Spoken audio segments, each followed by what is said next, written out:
So,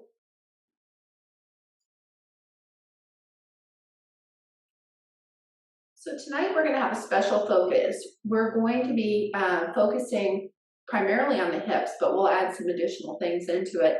But also, I'm listening to an Audible book right now, Aging as a Spiritual Practice, which I find very enlightening.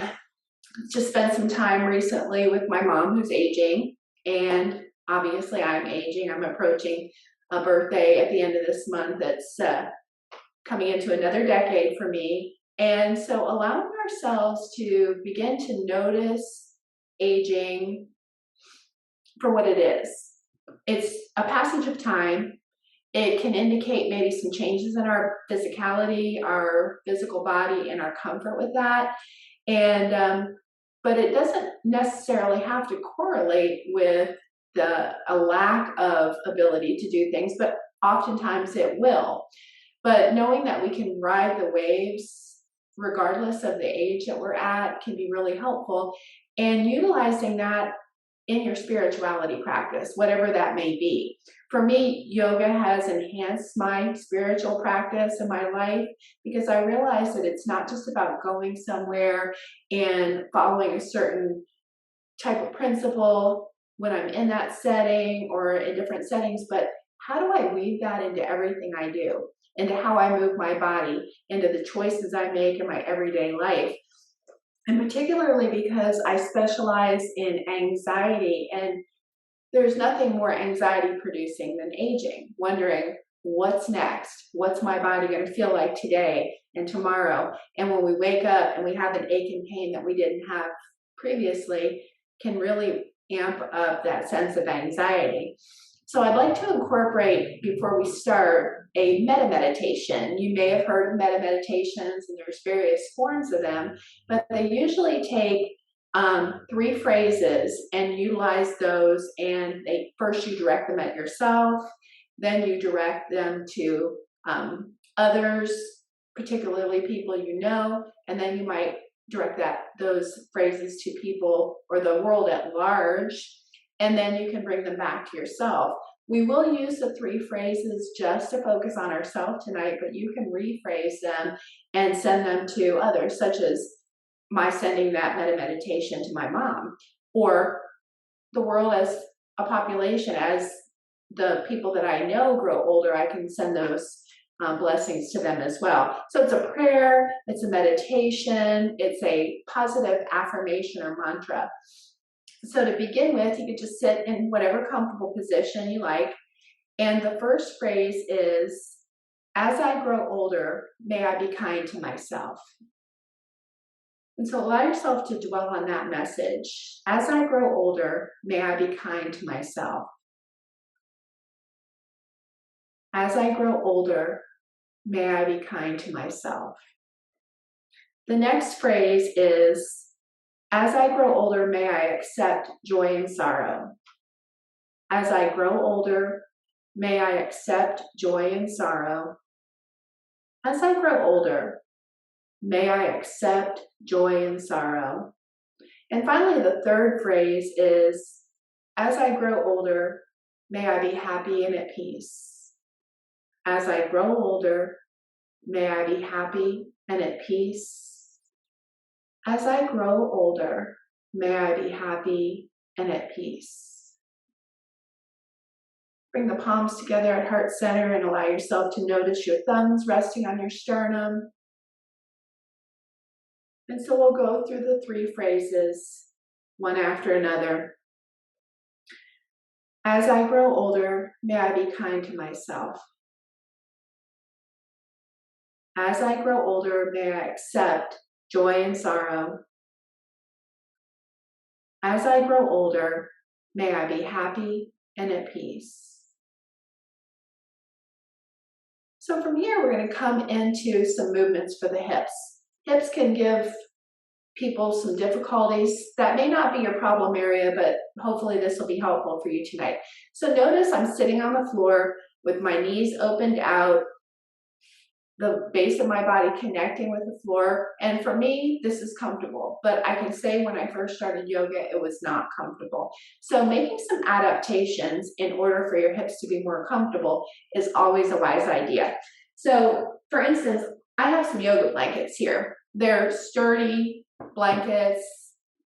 You might notice them. They're very familiar blankets that people can get just about anywhere on the internet or in many stores.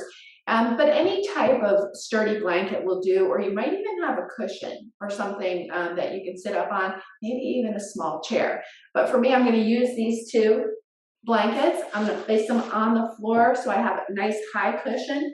And when I sit up on them, as I come up onto the blankets, I want to sit where my hip flexors are very close to the edge. And so you may not be able to see that from here. If I come over here, you'll see I'm going to scoot right up to the edge so that my hip flexors relax forward. So as we come into the seated position, we're going to notice how that affects the hip flexors. This still may not be accessible to you. So especially since you're doing a class from home, know that you can adapt this, and you can always ask me for adaptation videos that I can add to the video bank so that you can find ways to utilize the poses to the best of your ability as you're working through and increasing your mobility. So just noticing how this feels to sit up with the hips elevated. Again, you could sit on a small stool and just let your knees drop open to get that release. And so then we're going to talk about the 6 different ranges of motion with the hips. So all the joints in our body require compression, and they require us moving through our range of motion. So there's 6 particular ranges of motion for the hips that we're going to talk about tonight. So I'm going to go ahead and remove these blankets. And so what we're going to start with is we're going to talk about flexion and extension. So for instance, we're going to come to all fours, and we're going to have our knees about hip distance apart.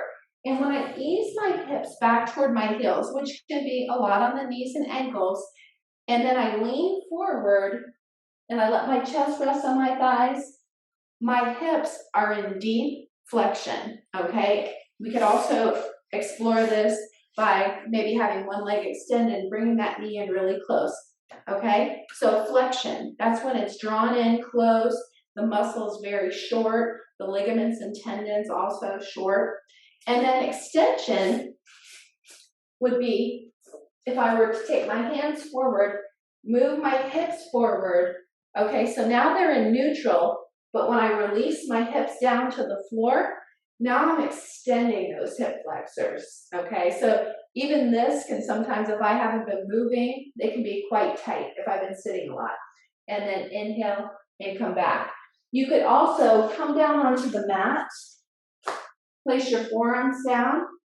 Okay, and so the hip flexors are extended, but they're not extended deeply. So you can slide your hands back beside your rib cage, press into those palms and push up, and now you have a lot more extension of those hip flexors, okay? So noticing that there's a larger range of motion than just coming to a flat position.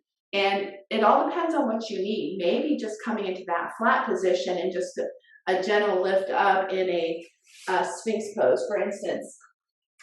Elbows underneath your chest, you're right here. There's a slight bit of extension there on the hip flexors, and that might be the right amount for you.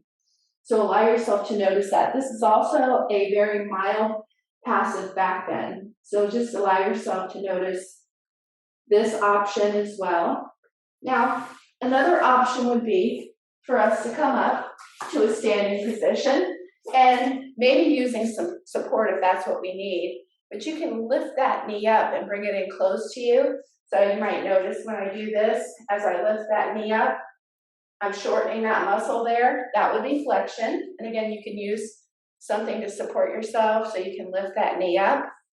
And then you might bend that knee, reach for that foot, and you can draw that knee back. Now that's a lot. Your quadricep's going to get involved too. So that can be pretty tight on the quadricep.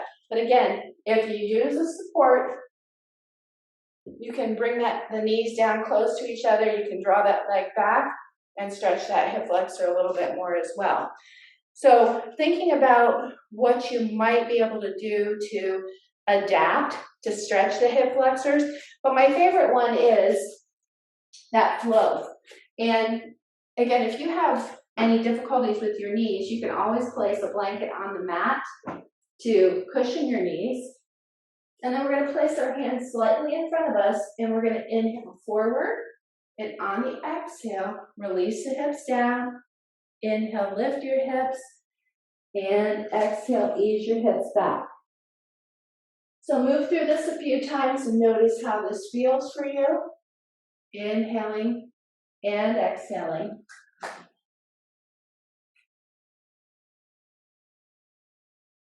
So this would be flexion and extension. Now, we have another option, which would require us bringing one foot forward. We're going to have our hands on the inside of that left foot. So now when we come into this, notice this left hip is in deep flexion. And as we move forward, it's going to even increase that. But as this hip is flexing, the other hip is extending. So I'm going to switch the legs. I'm going to bring this leg back, bring this leg forward. And so as I bring my hands on the inside, I shift forward. Notice this left hip flexor is now extending. This one's coming into a deep flexion. And then come back. Now this is great because it allows you to move one leg at a time and really focus your attention on one hip at a time. But again, it's a lot. You might possibly consider doing this in a standing position. So placing your hands on a table, you can bring that one leg forward, you're going to extend the other leg back, and you're going to come forward as far as feels good. Now let's get my calf really good too.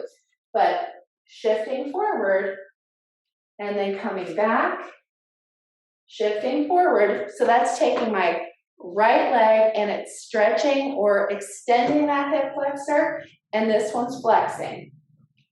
Inhale and exhale. And now I'm going to switch the legs so you can see the difference. So bring that in a little bit. Flexion. And this leg is extending. So notice the difference here. So again, you can do this in a lot of different positions. The standing one is going to get some muscles in the back of your legs a little more intensely. So decide for yourself which one would be best for you. But you do want to move those hips through flexion and extension. You want to move every day like that if you can for a small amount of time. If you have a particular problem area, doing some movement once a week is going to help, but minimally. If you do some small, gentle movement a few minutes a day, you're going to get a much better result than doing, say, 30 minutes of movement once a week. So that's flexion and extension. Now we're going to talk about internal rotation and external rotation. So I'm going to take you into a simple position. We're going to just extend the legs out. And I know there can be a lot of tightness in the back of the knees, so maybe you keep your knees slightly bent. But we're going to move through some somatic movement. And so support yourself in whatever way feels best. And we're going to inhale, turn our toes of our left foot and rotate it in. And then on the exhale, we're going to turn the toes and rotate it out. So that's causing your hip to rotate in and rotate out. So notice as I do that, the hip rotating in and rotating out. So inhale, and all you do is bring it to the center, and on the exhale, take it out just as far as feels comfortable in your hip. Doesn't have to be a big movement. Inhale and exhale. So move it just in a way that feels good to you. Inhale and exhale. And one more time. Inhale and once more exhale. Now come back to neutral. Now inhale, bring that opposite leg in and exhale. And you might find it's easier on one side than the other. Inhale and exhale. And once more inhale. And once more exhale. So that's internal rotation of the hip and external rotation. External when it's moving out that way, internal when it's coming in. Now there are other different ways that you can do that. We're going to come onto our backs in a supine position.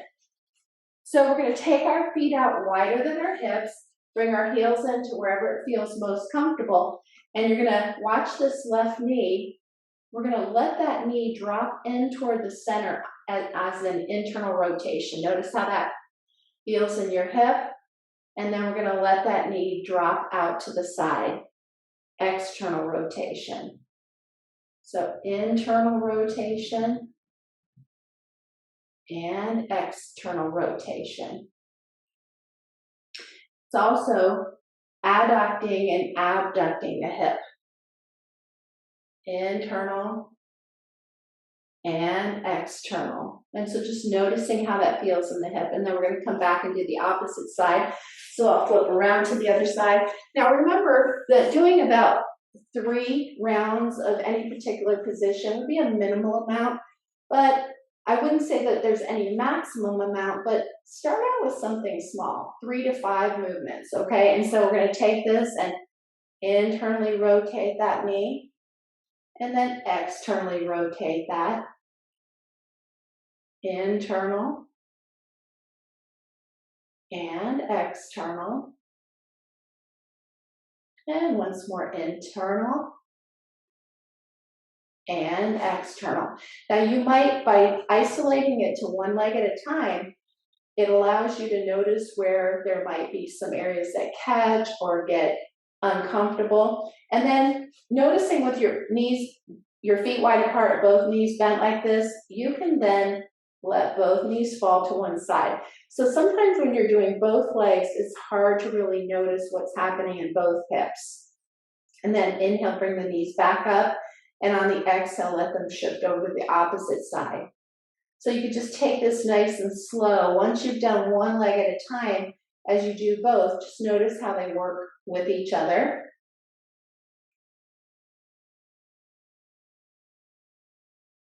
And inhale. And exhale. And let's bring those knees back to center. And then we're going to go ahead and come back up. And then also what I was saying, this is actually adduction and abduction. Abduction when you take that leg out, and adduction when you bring it back in. I should have said internal and external rotation. That applied more to the way the hip was rotating into the center. This actually works on the muscles on the outside of the legs. So again, there are other different movements that we can do to do adduction and abduction. For instance, you can come onto your back.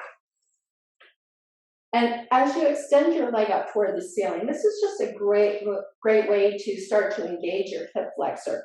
Hip flexors have a lot to do with your hip mobility, and they also help with your back. Now, you can just have your hands behind your leg for support if you want. You can also have a slight bend in the knee. But as we begin to take our right leg out to the right side of our body, this is abduction, okay? And so this is going to be, with the leg extended, it's going to be a little bit more challenging on your leg. So you also have the option of bending that knee and letting that knee drop open to the side. You're still getting the abduction. And then when you bring that knee back to center, maybe we extend the leg up. You can bring it past center point, and now adduction. It targets the IT band, the outer thigh muscle. And again, the same thing can happen. You can have that knee bent and rotate that in. And so now you're stretching the outer thigh. But another good option would be to have your hand on your knee. You're drawing that knee in close to you. Allow the knee to open out. Okay, so you're getting that abduction. But then you're going to move that knee away. And so now you're getting to stretch that hip flexor. So there's a little bit more going on with this.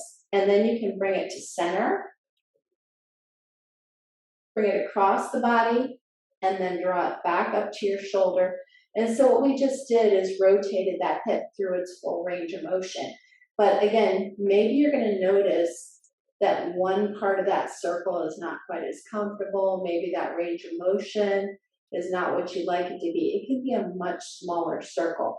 Maybe we start out here and we're just circling that hip like this.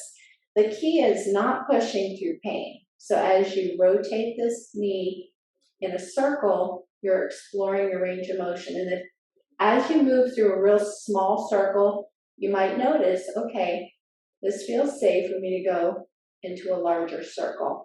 And we're not going to force, we're not going to push, because what happens is when we push through pain, our body remembers that, and it's going to tighten up as we come into places where we've experienced pain before.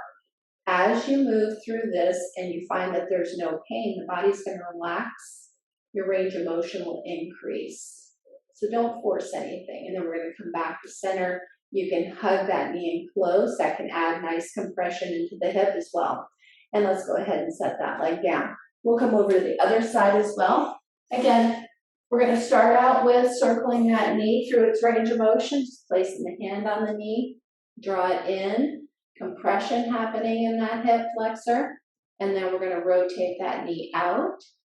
So coming into that abduction, and then we're going to move that knee away. So now we're starting to straighten and stretch that hip flexor. So coming into extension, and then we're going to draw it across the body. So you're getting that adduction and bringing it back in, so compressing or flexion. And then we're going to take it around just 2 more times. Again, make circle as small as you need it to be to start out. So this slow somatic movement through the range of motion in any of the joints is incredibly helpful. So I always encourage people to start out with this slow and gentle movement. And then we're going to come back to center. And then from here, let's go ahead and extend that leg up toward the ceiling. And again, you might let that leg open out. Let your hand rest there, support the leg. If you have a strap, that's a good idea too. You can loop that around the foot. But the hand here is nice because you know you can stop it at any point. Just explore your range of motion.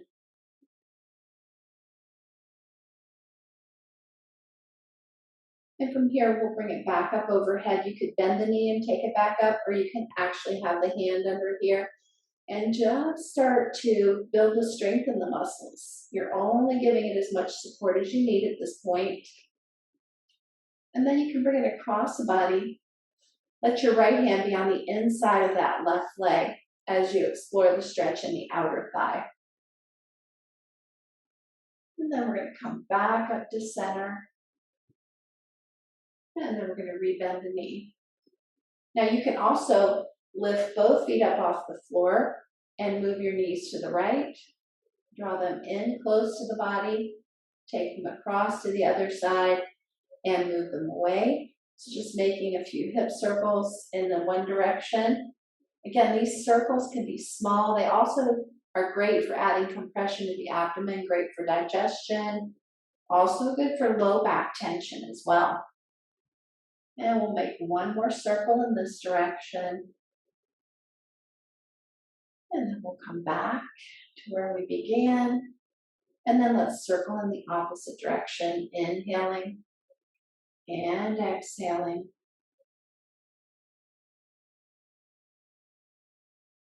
Inhale and exhale. And we'll complete that final circle. And so these are the things you can do every day. You can even do them in your bed in the morning when you wake up and before you go to sleep. Again, maybe you place your hands between your thighs and your calves. If you feel like extending both legs up toward the ceiling, you can always have the hands here for support. And they don't have to fully straighten, but just notice how that feels.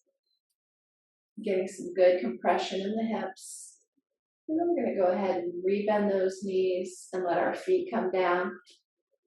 Now from here, we're going to come up into a seated position.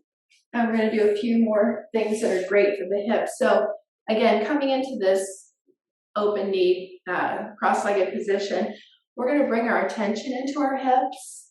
And if it helps, you can place your hands at your hips. We're just going to hinge over to the right. As we hinge to the right, we're gonna only go as far as our hips will allow us to do that comfortably.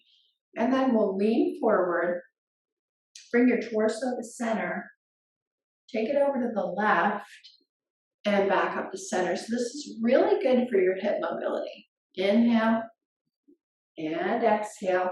It's excellent for your digestive process as well. Again, we're not going to push through pain. We're only going to take these circles and make them as large as is comfortable for us. And exhale. And then we're going to come back to center and take a moment and pause. Really noticing whether or not the hips were doing the work or whether or not you were having to compensate with your shoulders or your upper back. And then we're going to hinge to the left. Again, we really want that movement to be right in the hips. Exhale, hinge forward, come to the center, take it over to the right and back to center. Let this movement be slow and meditative. One final circle.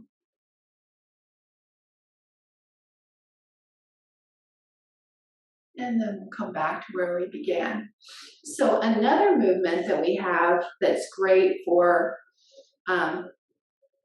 internal and external rotation of the legs. We're going to keep our right leg forward and we're going to take our left leg back. Now, as we do that, this left hip is rotating in, the right hip is rotating out. This is called a Z-sit. Now, this may or may not be comfortable for you. I want you to check in with this. You also have the option of using that blanket underneath your hip if it helps you to level those hips out. So I could place that here. Set this hip up on the blanket and notice it changes the way that this positions my body, maybe a little bit more level. And we're going to just let that right hand rest down beside us. We're going to place our left hand on our right shoulder. Inhale. And on the exhale, we're just going to turn to the right. So notice it's adding rotation in with this left hip, and it's adding some compression in this hip. And then inhale, come back to center. And on the exhale, rotating toward that right shoulder. Inhale, come back. And exhale, rotating toward the right. Now we're going to inhale and come back to center. And this time on the exhale, turn to the left. Inhale, center. Exhale, right. Inhale, center. Exhale, left. Inhale. Exhale, right. Inhale. Exhale, left. Inhale. And exhale, right. And come back to center. And notice if the hips didn't loosen up after we started doing the left hand turn coming over here. It's going to increase your range of motion. And again, let's bring that left leg forward. The right leg comes back. Let your left hand support you. And then bring your right hand over your left shoulder. Inhale. And on the exhale, turn to the left. Inhale, center. Exhale, left. Inhale, center. Again, exhale, left.